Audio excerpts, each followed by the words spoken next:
ক্রিকেটারদের নিরাপত্তা শঙ্কার কথা উল্লেখ করে ভারতের মাটিতে আসন্ন টি-20 বিশ্বকাপ খেলতে অস্বীকৃতি জানিয়ে আইসিসি বরাবর আবেদন করেছিল বাংলাদেশ। এ ব্যাপারে আন্তর্জাতিক ক্রিকেট কাউন্সিলের কাছ থেকে আনুষ্ঠানিক প্রতিক্রিয়া পেয়েছে বাংলাদেশ ক্রিকেট বোর্ড বিসিবি। আজ বুধবার বেলা 1:45টার দিকে প্রকাশিত বিসিবির এক বিবৃতিতে নিশ্চিত করা হয়েছে, টুর্নামেন্টে বাংলাদেশ দলের পূর্ণ ও নির্বিঘ্ন অংশগ্রহণ নিশ্চিত করার প্রতিশ্রুতি পূর্ণবক্ত করেছে আইসিসি। একই সঙ্গে বিসিবির উদ্যাপিত উদ্বেগগুলো সমাধানে ঘনিষ্ঠভাবে কাজ করতে আগ্রহ প্রকাশ করেছে বিশ্ব ক্রিকেটের নিয়ন্ত্রক সংস্থা। আইসিসি জানিয়েছে, টুর্নামেন্টের বিস্তারিত নিরাপত্তা পরিকল্পনার অংশ হিসেবে বিসিবির দেওয়া মতামত ও পরামর্শ স্বাগত জানানো হবে এবং সেগুলো যথাযথভাবে বিবেচনায় নেওয়া হবে। বিসিবি আরও জানিয়েছে, সাম্প্রতিক সময়ে গণমাধ্যমের একটি অংশে প্রকাশিত কিছু প্রতিবেদনে দাবি করা হয়েছে এ বিষয়ে বিসিবিকে নাকি আইসিসির পক্ষ থেকে চূড়ান্ত সতর্কতা বার্তা বা আলটিমেটাম দেওয়া হয়েছে।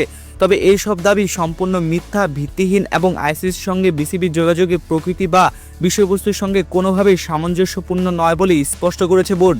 বিবৃতিতে আরও বলা হয়, বাংলাদেশ ক্রিকেট বোর্ড আইসিসি ও সংশ্লিষ্ট ইভেন্ট কর্তৃপক্ষের সঙ্গে গঠনমূলক, সহযোগিতামূলক ও পেশাদার সম্পর্ক বজায় রেখে আলোচনা চালিয়ে যাবে, যাতে একটি বাস্তবসম্মত ও সৌহার্দ্যপূর্ণ সমাধানে পৌঁছানো যায় এবং টুর্নামেন্টে দলের অংশগ্রহণ নির্বিঘ্ন ও সফল হয়। বাংলাদেশ জাতীয় ক্রিকেট দলের নিরাপত্তা, সুরক্ষা ও সার্বিক কল্যাণকে সর্বোচ্চ অগ্রাধিকার দেওয়ার বিষয়ে বিসিবি দৃঢ় অবস্থানে রয়েছে বলেও বিবৃতিতে জানানো হয়েছে। প্রসঙ্গত, গতকাল বিসিবি ও আইসিসির মধ্যকার ভার্চুয়াল বৈঠক নিয়ে একটি প্রতিবেদন প্রকাশ করেছিল ভারতীয় ক্রিকেট বিষয়ক ওয়েবসাইট ESPN ক্রিকইনফো। তাদের প্রতিবেদনে দাবি করা হয়, নিরাপত্তার শঙ্কায় ভারতের বাইরে বাংলাদেশের ম্যাচ খেলার অনুরোধ প্রত্যাখ্যান করার কথা বিসিবিকে জানিয়েছে আইসিসি। তারা বাংলাদেশ বোর্ডকে বলেছে, টি-20 বিশ্বকাপ খেলতে বাংলাদেশকে ভারতে যেতে হবে অথবা পয়েন্ট হারানোর ঝুঁকিতে পড়তে হবে।